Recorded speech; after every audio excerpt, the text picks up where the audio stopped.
Hi Gemini, welcome. So tingnan natin kung ano yung blessing na hindi mo inaasahang darating ngayong Mayo, okay? Give me the message for Gemini. Ano yung blessing na hindi mo inaasahang darating ngayong Mayo? Give me the message. Ano yung mga blessing na hindi mo inaasahang darating ngayong Mayo?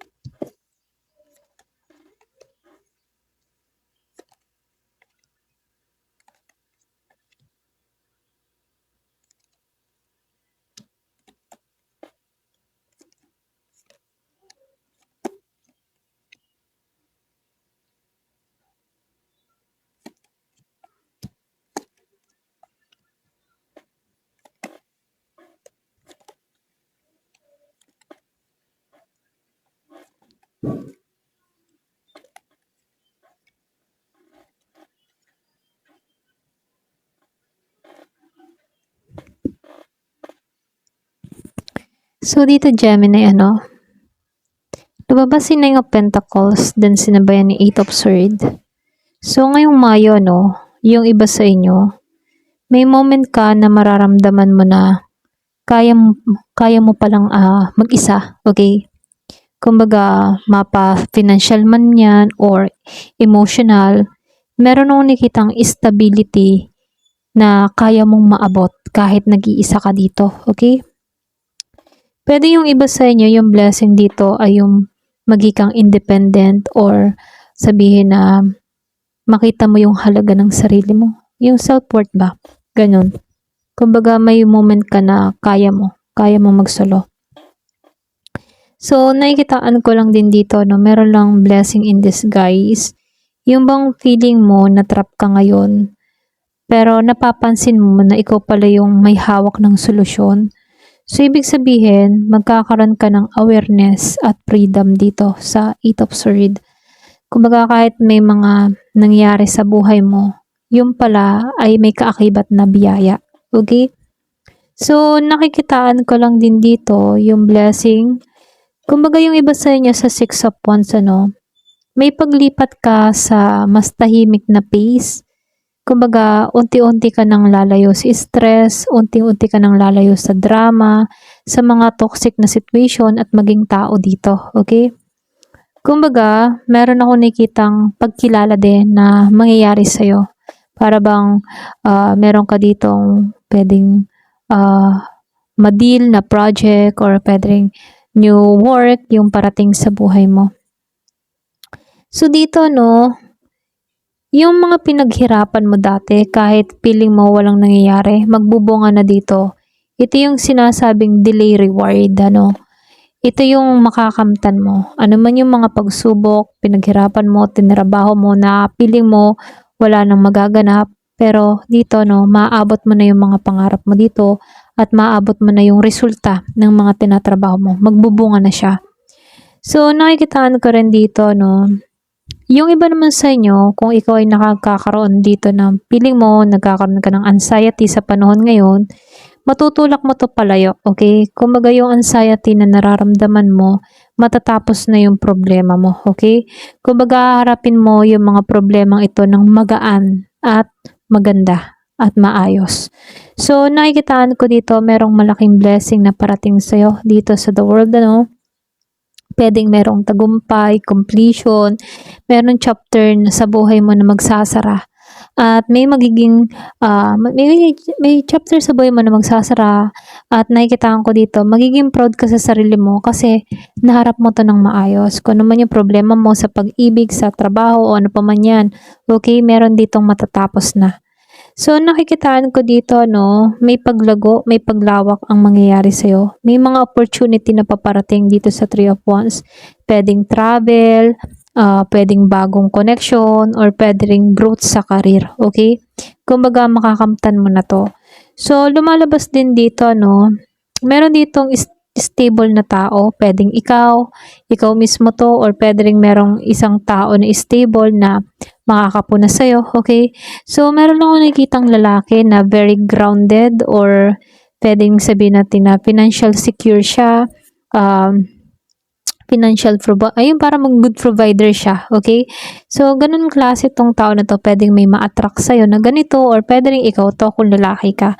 Kasi meron lang ako nakitang lalaki na energy na good provider, stable, pwede rin makatulong sa sitwasyon mo, pwedeng yung bang makatulong sa sitwasyon mo, pwedeng meron ditong trabaho, okay?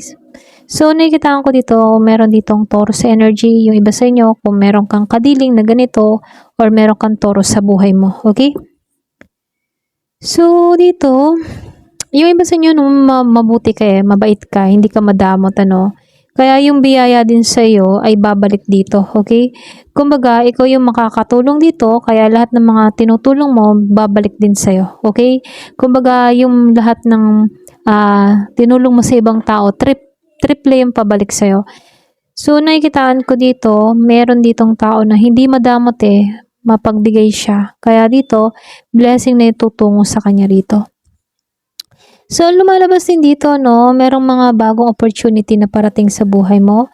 Pwedeng trabaho, pwedeng negosyo, or pwedeng bagong skills na magbibigay ng income sa'yo. Okay? Ayan, pasensya na utal ako, no? So, nakikitaan ko dito kung ikaw naman yung klase ng tao na umaasam ng healing, umaasam ng hope. Kung may mga pinagdadaanan kang mabigat, ito na yung paghilom ha. May wish ka dito na matutupad sa the star. So, lumalabas din dito na dito sa Three of Pentacles, meron lang din ako nakitang teamwork, pwedeng collaboration. Kumbaga dito, no, magiging successful yung teamwork dito, yung collaboration dito. Kumbaga dito, nakikitaan ko dito, hindi mo kailangang gawin lahat na mag-isa. So, nakikitaan ko dito, pwedeng meron ditong makikonnect sa'yo or makiteamwork sa'yo or pwedeng merong taong tutulong sa'yo. Okay? So, dito, no, nakikitaan ko dito, medyo emotional ka. Okay? So, kailangan mo maging balanse pagdating sa emotion mo. Mas nakikitaan ko dito, yung iba sa inyo, mas magiging intuitive ka Kumbaga, sinasabihan ka dito, makinig ka sa puso't isipan mo dito, okay? Kasi binubulong na sa'yo yung tama rito, okay? Kumbaga, pag may mga desisyon ka, may pagpaplano ka, huwag ka makinig din sa iba, no? Kumbaga, sundin mo yung bulong ng puso't isip mo dito. So, dito, no, nakikitaan ko dito, meron lang konting warning sa blessing mo, no? So, kasi hindi maiwasan na merong mga tao sa paligid mo na may pagka-deception, yung parang tawag ito, yung tipo na pandaraya, no? So, hindi maiwasan na may mga taong manluloko sa paligid mo. Kaya dito, pinag-iingat ka, okay?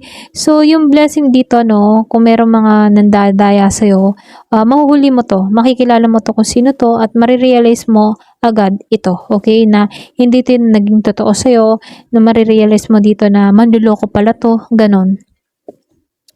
So, nakikitaan ko dito yung blessing in disguise sa devil, ano.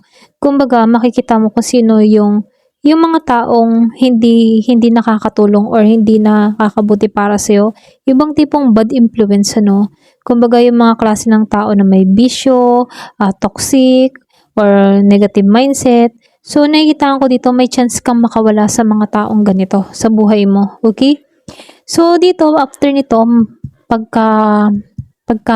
yung bang tipong pagkawala mo dito sa mga taong toxic na to, no? Dito ka papunta sa the Empress energy. Ito yung pinaka magandang blessing kasi alam mo yon, makikita mo kung saan ka talaga nakatali, kung saan talaga yung para sa'yo. Kumbaga, nakikita ko dito na matatagpuan mo dito yung love, abundance, at growth, okay, dito sa The Empress.